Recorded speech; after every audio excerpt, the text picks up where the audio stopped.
આજના આધુનિક યુગમાં માનવી ઘણી બધી સમસ્યાઓનો સામનો કરી રહ્યો છે, જેમાં માનવી અને પર્યાવરણીય સમસ્યાઓ મુખ્ય છે. પણ માનવીય સમસ્યાઓ કરતાં પર્યાવરણીય સમસ્યાઓ મુખ્ય છે, જેનો ઉપાય આપણે શોધ્યા જ રહ્યા. જેમાં હાલની સળગતી સમસ્યા ગ્લોબલ વોર્મિંગ અથવા વાયુના CO2 નો વધારાનું પ્રમાણ છે. આ પ્રયોગ દ્વારા આપણે એક પાયાનો ઉપાય રજૂ કરવા જઈ રહ્યા છીએ.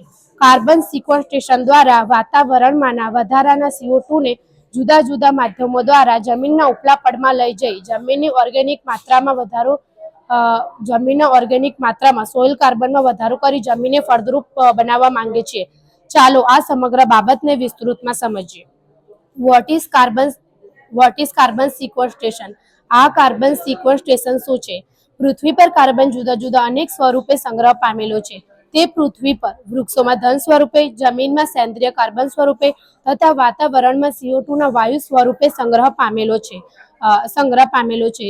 કાર્બન સિક્વેસ્ટ્રેશન એવી પ્રક્રિયા છે જે વાતાવરણમાંના વધારાના CO2 વાયુને જુદા જુદા રીતે વાતાવરણમાંથી દૂર કરી અન્ય સ્વરૂપમાં સંગ્રહ કરે છે.